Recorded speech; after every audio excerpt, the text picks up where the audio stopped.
Judith Gilbert y Daniela Pelicán de Factor Escucha y venimos a presentarles nuestro proyecto StartAct, que es un proyecto que trata de transformar 3 graves problemas que hay hoy en día en la sociedad en 3 grandes oportunidades de crear un alto impacto social y medioambiental.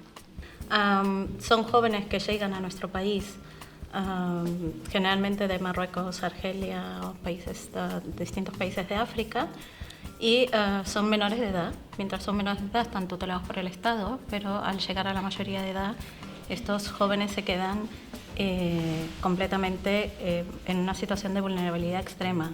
Por lo cual la idea es darles un entorno de formación y darles la posibilidad de incorporarse al mercado laboral, ya que para recibir el permiso de trabajo necesitan un contrato fijo.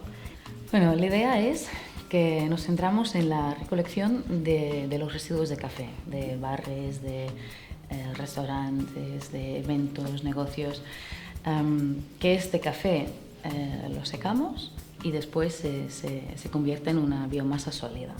Y esta biomasa se puede vender. Hoy en día suele estar hecha de madera, pero aquí el café tiene pues unos cuantos beneficios comparado con la madera.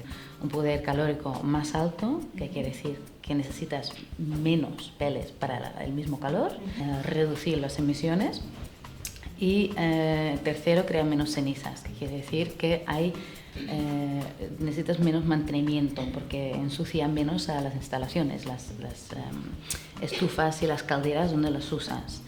Y esto se traduce directamente en un ahorro para las personas los clientes finales que los utilizan.